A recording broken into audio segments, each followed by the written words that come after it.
السلام علیکم۔ ہوا کا کم دباؤ اس وقت راجستھان کے شمال مشرقی علاقوں پر موجود، کراچی والے ہو جائیں تیار۔ 23 اگست سے ایک بار پھر تیز بارشوں کا امکان۔ کیا آپ حالات حاضرہ سے آگاہی حاصل کرنا چاہتے ہیں؟ خبر کے پیچھے چھپے اصل حقائق جاننا چاہتے ہیں تو ابھی سبسکرائب کیجئے جلمل پاکستان کو اور ساتھ ہی گھنٹی کے نشان پر کلک کر دیں۔ آپ کو بتاتے چلیں کہ بنگالی سمندری طوفان جھارکھنڈ سے ٹکرا کر ہوا کے کم دباؤ کی شکل میں چھتیس گڑھ پہنچ گیا۔ گجرات پہنچنے پر اس کے رخ کا حتمی تعین ہوگا۔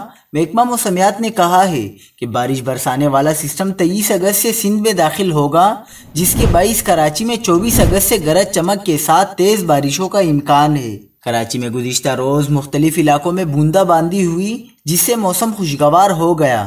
خلیجی بنگال میں ہوا کا شدید کم دباؤ یعنی ڈیپ ڈپریشن اس وقت بھارتی ریاست جھارکھنڈ میں موجود ہے اور شمال مغرب کی سمت میں آگے بڑھ رہا ہے۔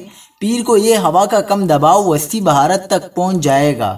بروز منگل یہ ہوا کا کم دباؤ راجستھان پر آ جائے گا، جس کے سبب جنوبی پنجاب اور سندھ کے بالائی اور وسطی علاقوں میں بارشوں کے نئے سلسلے کا آغاز ہوگا، جبکہ منگل کی شام یا رات سے یہ سلسلہ زہری سندھ تک پہنچ جائے گا۔